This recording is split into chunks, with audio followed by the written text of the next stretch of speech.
On y va. Donc, on a deux vecteurs U et V. Et si vous regardez bien, ces deux vecteurs, ils sont pas, entre guillemets, pas sympathiques. Parce qu'ils n'ont pas que des réels, enfin en tout cas pas des réels explicites. Vu qu'il y en a un, enfin les deux, ils contiennent du K à l'intérieur. Et le K en question, il faut le trouver de manière à ce que les deux vecteurs U et V soient orthogonaux. Vous êtes d'accord avec moi que là, K, vous pouvez le remplacer par ce que vous voulez a priori. Vous mettez 42, 7, j'en sais rien, pi racine de 2. Vous aurez plein de vecteurs différents. Ok ? Mais on vous demande, est-ce que c'est possible de trouver une ou plusieurs valeurs de K telles que ces deux vecteurs soient orthogonaux? Alors en fait, qu'est-ce qu'on va faire ici pour trouver les valeurs de K? Ouais. U fois V. Alors, U scalaire V, et qu'est-ce qu'on regarde exactement? c'est ça égale à 0. Ouais, les deux vecteurs sont orthogonaux quand leur produit scalaire est nul. Ok? Donc on va l'écrire ici, d'accord? Avant de commencer à faire l'exercice là, on écrit deux vecteurs sont orthogonaux si et seulement si, c'est une équivalence, hein. Deux vecteurs sont orthogonaux si et seulement si Il n'y a pas un signe pour ça? oui, c'est une équivalence. Leur produit scalaire, si et seulement si, leur produit scalaire est nul. Donc ici, qu'est-ce qu'on va regarder? On va regarder U scalaire V égale 0. Et ça va nous donner des valeurs de K. Parce qu'on veut que ce soit orthogonal ici. Donc on y va. Or, U scalaire V égale 0, c'est équivalent à quoi? C'est équivalent à... Je remplace, hein, parce que ça vaut 1. Alors, regardez ici, je vais vous montrer un implicite, là. Un implicite d'écriture que, en général, je ne précise pas, mais regardez ce que je suis en train de faire. Là, il y a un truc que moi, j'aime pas dans ce que j'ai écrit, là. J'ai mis ma double flèche, et en fait, je me suis rendu compte que ma double flèche, elle n'est pas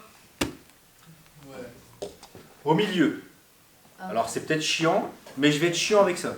D'accord? C'est une question de beauté mathématique. C'est une petite pinaillerie, mais voilà. Monsieur, votre multiplication, elle n'est pas au milieu non plus. Je tenais à le préciser. Je suis d'accord.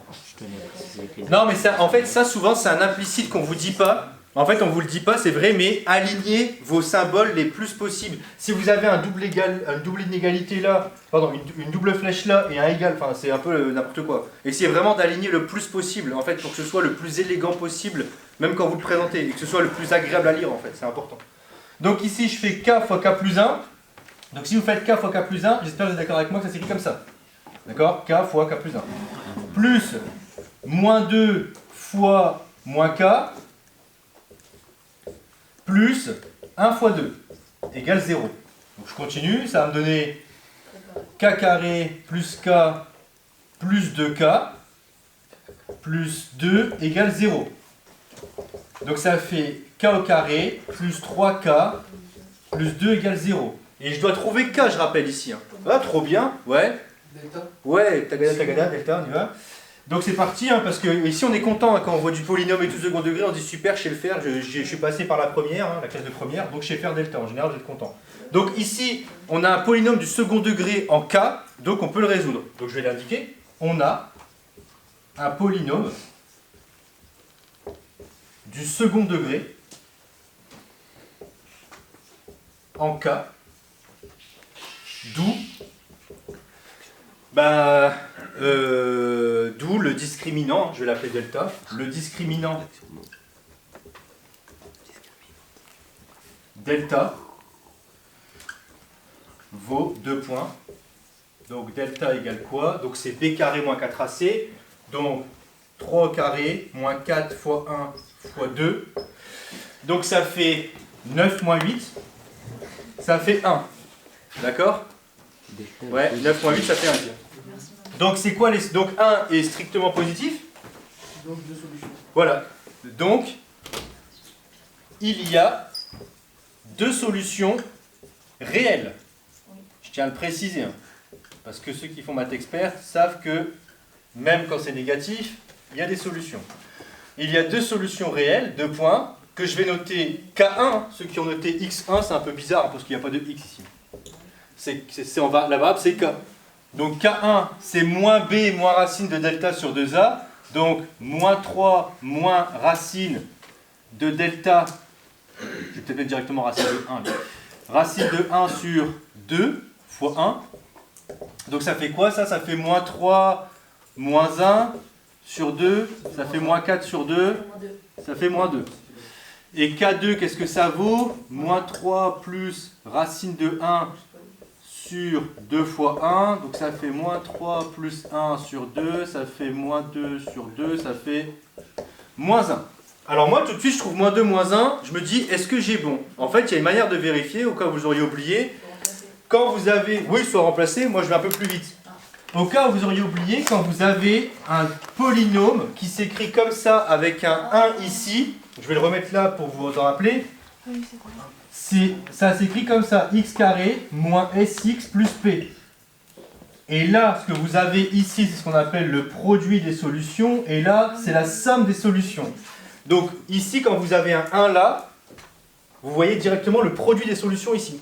Donc si je fais moins 1 fois moins 2, ça fait bien 2, donc j'ai bien le produit. Et là, je suis censé avoir moins la somme. Moins 1, moins 2, ça fait moins 3, et moins la somme, moins 3, ça fait 3. Donc je trouve bien les bonnes solutions, c'est bien les bonnes solutions. Ok? Donc c'est une manière de vérifier. Sinon, vous devez vérifier, hein, si par exemple, c'est un rappel de première, hein, si votre polynôme s'écrit comme ça, ax carré plus bx plus c, le produit des solutions doit faire c sur a, et la somme des solutions doit faire moins b sur a. On l'a jamais vu en première. D'accord? Vous devez vérifier ça. D'accord? Non. Non, du tout. Du tout. Là, c'est vraiment juste ça. Le produit des solutions, c'est c sur a, la somme des solutions, c'est moins b sur a. Ok? Ça, c'est ce qu'on appelle les formules de Viette. D'accord? Les formules de Viette, c'est dans un cas très simple ici, mais c'est pour démontrer la somme et le produit des solutions. Donc ici, vous avez deux valeurs de k qui fonctionnent. D'accord? Je vais effacer ça. Non. Pardon. C'est pas grave, je m'en suis avis. C'est bon, tu l'as? C'est C sur A. C'est c sur a, ouais, et moins b sur a. C'était juste un rappel rapidement, c'était pas normalement censé rester là. Hop. Donc, mais c'est bien de le noter, effectivement, merci quand même de le noter. Donc ici, vous avez trouvé deux valeurs de k qui fonctionnent. Ça peut être quand même intéressant pour vous, non seulement de vérifier que c'est bien la solution de votre polynôme, mais en plus que ça marche bien pour vos vecteurs. Vous devez vérifier que ça marche bien pour vos vecteurs en remplaçant k par moins 1. Vous êtes d'accord avec moi que si vous remplacez k par moins 1, vous allez avoir deux vecteurs. Si vous remplacez k par moins 2, vous allez encore avoir deux vecteurs. Et il faut vérifier que ces deux vecteurs, à chaque fois que vous trouvez, ils sont orthogonaux 2 à 2 là. D'accord? Il faut vérifier ça. Donc je ne vais pas le faire ici, mais je vous conseille de vérifier vos résultats à chaque fois que vous l'avez. Avoir un résultat et souligner en disant qu'on est content si c'est faux, vous passez un peu quand même pour des débiles. Donc vérifiez vos résultats, mine de rien, c'est pas rien. Donc ici, on va conclure. Conclusion.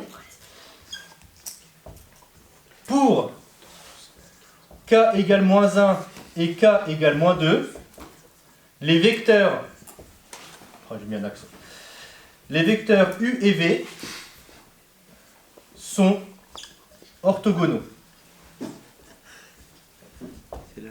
Alors bien sûr, quand je dis les vecteurs u et v, je parle des vecteurs qui sont là, je parle des vecteurs qui sont au-dessus. Alors si parfois vous voulez préciser les vecteurs au-dessus, vous pouvez mettre les vecteurs sus mentionnés. On dit ça, parfois on dit sus mentionné.